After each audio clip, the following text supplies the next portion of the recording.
তালখান্ডা নামটি হয়তো অনেকের কাছেই অপরিচিত, অথচ একটা সময় গ্রাম বাংলার ঘরে ঘরে তৈরি হতো এই সুস্বাদু খাবার। পাকা তালের রস, গুড় এবং নারকেল সহ কয়েকটি উপকরণ দিয়ে তৈরি করা হতো তালখান্ডা। দেখতে অনেকটা তালের হালুয়ার মতো। প্রথমে পাকা তাল থেকে রস বের করে ভালোভাবে ছেঁকে নেওয়া হতো।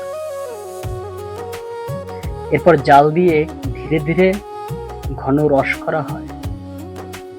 এর সঙ্গে যোগ করা হয় নারকেল কোড়া, গুড় এবং খই। মিশ্রণটি ঘন না হওয়া পর্যন্ত অনবরতে নাড়তে হয়। এক সময় যখন এটি জমাট বাঁধার মতো হয়, তখন থালায় ঢেলে সমান করে ছড়িয়ে দেওয়া হয়। ঠান্ডা হওয়ার পর কেটে নেওয়া হয় ছোট ছোট টুকরো করে। তালের মৌসুমে, বিশেষ করে ভাদ্র আশ্বিন মাসে, গ্রাম বাংলার প্রত্যেক পরিবারে তৈরি হতো এই খাবার। কিন্তু সময়ের ব্যবধানে বদলে গেছে খাদ্যাভ্যাস, হারিয়ে যাচ্ছে অনেক পুরনো ঘরোয়া রেসিপি। সেই তালিকায় তালখান্ডাও আজ অনেকটা বিলুপ্ত প্রায়।